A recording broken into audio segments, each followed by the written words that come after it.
Hello friend, welcome to my YouTube channel. स्वागत है आप सबों का अभी के लेटेस्ट अपडेट में। दोस्तों, बात करते हैं हम कर्मचारियों की रिटायरमेंट आयु में 2 वर्ष की बढ़ोतरी हेतु कैबिनेट बैठक में मिल गई है मंजूरी। और ये जानेंगे हम लोग कि रिटायरमेंट आयु बढ़ाने के क्या कारण है, किन कर्मचारियों को इसका लाभ मिलेगा और रिटायरमेंट आयु बढ़ाने का क्या प्रभाव इसका होगा अगर आयु बढ़ रही है तो, और रिटायरमेंट आयु बढ़ाने के फ़ायदे और इसके क्या क्या फ़ायदे हैं और रिटायरमेंट आयु बढ़ाने से क्या क्या नुकसान है। लेकिन ये जो है रिटायरमेंट आयु जो बढ़ा है ये केंद्र सरकार की तरफ से कैबिनेट में पास किया गया है। तो आइए जानते हैं हम इसे विस्तार से।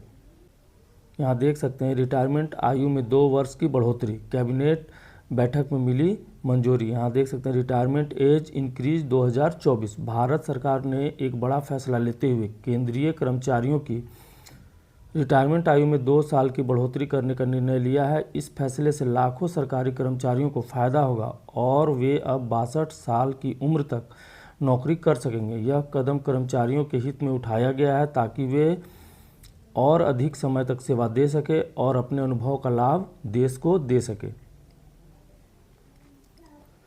इस फैसले से न केवल कर्मचारियों को लाभ होगा बल्कि सरकार को भी फायदा होगा। अनुभवी कर्मचारियों की सेवाएं लंबे समय तक मिलने से प्रशासन में सुधार होगा और नए कर्मचारियों को प्रशिक्षित करने का खर्च भी कम होगा। साथ ही पेंशन पर होने वाले खर्च में भी कमी आएगी क्योंकि कर्मचारी 2 साल बाद पेंशन लेना शुरू करेंगे।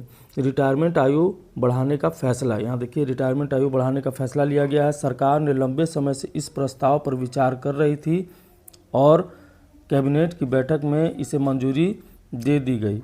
यह फैसला 1 अप्रैल 2025 से लागू होगा। इसका मतलब है कि 1 अप्रैल 2025 के बाद रिटायर होने वाले सभी केंद्रीय कर्मचारियों को इसका लाभ मिलेगा। यहाँ कहा जा रहा है कि 1 अप्रैल 2025 के बाद रिटायर होने वाले जितने भी कर्मचारी हैं केंद्रीय कर्मचारी, उनको यह लाभ मिलेगा। योजना का ओवरव्यू देखते हैं क्या क्या है।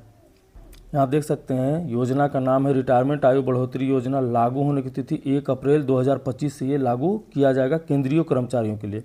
नई रिटायरमेंट आयु हो जाएगी 62 वर्ष। लाभार्थी कौन होंगे? सभी केंद्रीय कर्मचारी। लाभ किनको? 2 साल अतिरिक्त सेवा का मौका। उद्देश्य क्या है इसका? अनुभवी कर्मचारियों की सेवाओं का लाभ लेना।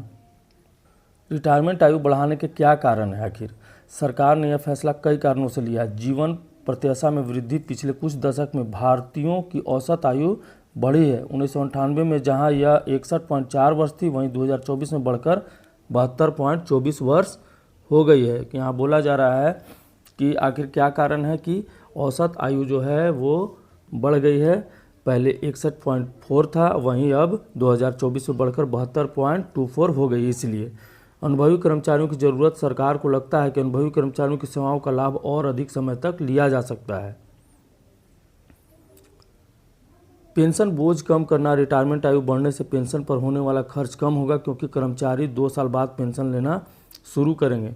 प्रशासनिक सुधार। अनुभवी कर्मचारियों के रहने से प्रशासन में निरंतरता बनी रहेगी और काम की गुणवत्ता में सुधार होगा।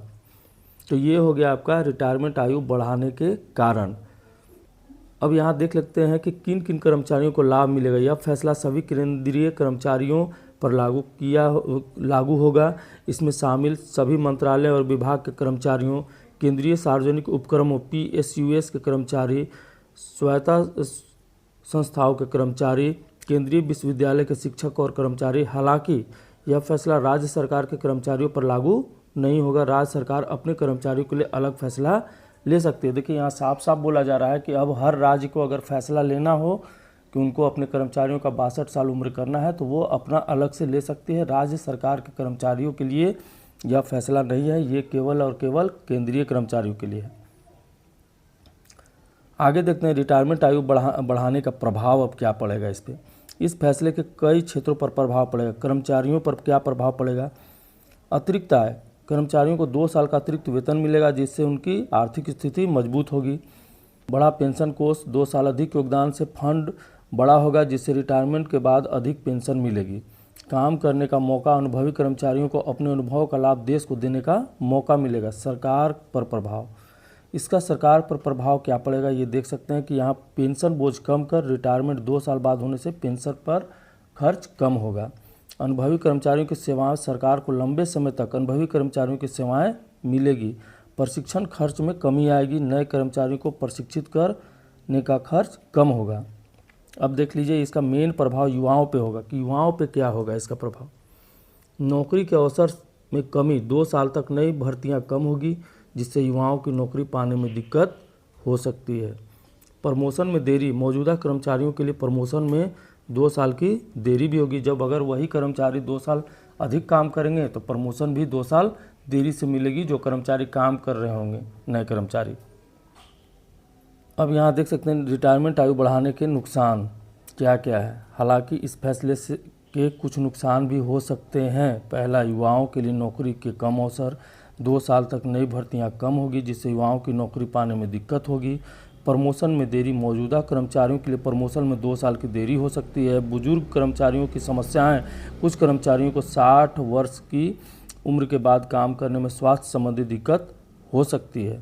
नए विचारों की कमी, युवाओं कर्मचारियों की कमी से नए विचारों और नवाचार में कमी आ सकती है। बेरोजगारी में वृद्धि, युवाओं के लिए नौकरी का अवसर कम होने से बेरोजगारी बढ़ सकती है।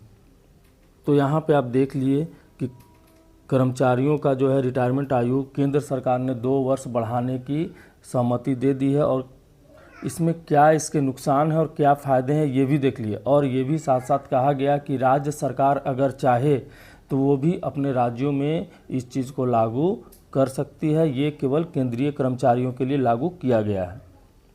तो दोस्तों ये था अभी का अपडेट अच्छा लगा हो तो चैनल को लाइक, सब्सक्राइब, कमेंट जरूर करेंगे दोस्तों। जय हिंद, जय भारत।